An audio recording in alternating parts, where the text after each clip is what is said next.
man, March.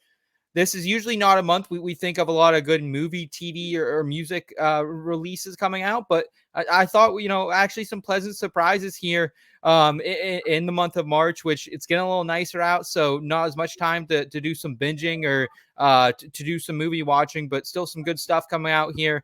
Scott, what was your favorite thing that's either coming to theaters or coming to streaming, or anything that caught your eye here for the month of March? So outside of my peculiar binge of cosmic and thriller horror movies over the last year, where I've just been cycling through all of them that I can. Yeah. I have not seen the first new Dune, and therefore I have not seen the second new Dune. I'm a big fan of Dune from the book, but I just haven't seen the new movies. Yeah. And honestly, I'm kind of excited about that because I love a good franchise. You know what I mean? Like I've watched the Bourne movies. I've lost count how many times I've gone through that. And I'm very, I feel kind of like, like when you watch something that's awesome and you're done and somebody comes to you and they're like, I'm watching it for the first time. You're like, oh, I wish I could go back and watch it for the first time. Yeah. That's kind of how I feel about Dune, especially with some of the reactions I've seen from some people about the second one. So I'm very excited to dive into both of them. Maybe I'll find a day with enough time to just watch both of them consecutively. Yeah. Probably not. Yeah. I'll probably have to space it out. They're long. They're long too. They're 2+ hours. A lot of times, like when I'm watching movies nowadays, like my wife she's not into like cosmic sci-fi horror movies like I am somehow now. But like I don't have the time. So a lot of times I watch bits and pieces of them as I'm working out at the gym, as I'm walking, working, whatever it might be, not working, but like just doing something else. I'll watch, bits and pieces here and there before work. So, but yeah, I'm excited to watch the Dune movies. Hell yeah. Dune coming out, man, or just came out this last week. So excited for that. Hoov, what are you excited for to release here in March, my friend? I'm excited on March 8th. I'll probably honestly go opening weekend just because like Heidi and I like going out opening weekend movies. And that's like our date night things because I love movie theater popcorn. I talk about it many times on the show. I'll actually just go and get the theater popcorn and bring it home. But we're going to go see on March 8th. We're going to go see Kung Fu Panda 4. I feel like this is one of those times that I'm just going to take the opportunity because I'm on the platform to give someone their flowers. Jack Black is just someone that is just such a big figure in my childhood. Yeah. And I feel like he's so forgotten about at times when you think about the greatest of all time, like the greatest actors, like one of the greatest voice actors of all time, like up there with Robin Williams of greatest voice actors. Yeah. Like when you think about some of his roles that he's done, top tier.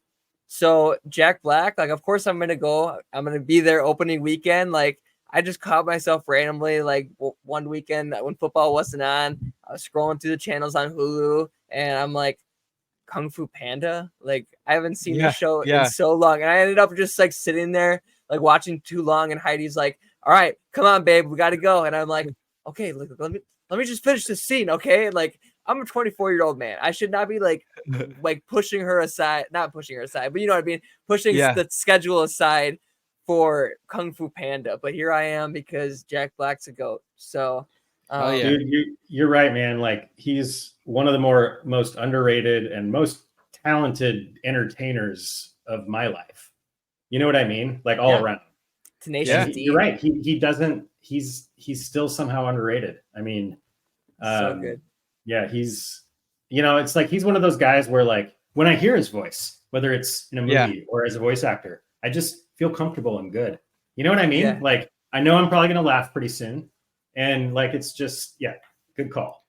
Aside from that 2015 remake of Goosebumps, dude has been spot on. Doesn't have a lot of bad performances, but even in King Kong, he was good. Yeah. Speaking of King Kong, they're also with King Kong versus Godzilla coming out. Yes, I saw that as well. Yes. I'm going to go indie. I'm going to go indie with my pick here. I'm going to go with Snack Shack. So the premise of this, it's a throwback movie, Nebraska City, summer 1991, baby. Two best friends, AJ and Moose. Their initial plan to make money over the summer is that they were going to gamble on dog races and sell home brewed beer. They're high school teenagers. They're like 14-year-olds. But instead, an opportunity comes up. They can actually buy the snack shack at the local pool. So they go ahead and do that. They meet a girl who kind of comes between them, some little riffraff going on. But this movie, just not only do I love like little indie movies to support those types of filmmakers and actors and actresses, but this movie, just watching the previews, reminded me so much of like my summers as a kid, getting ripped on by our parents for doing some dumb shit down the street, smoking darts, hanging out like with people way too old for us, and just living life and growing, man. And so Snack Shack, March 15th in theaters.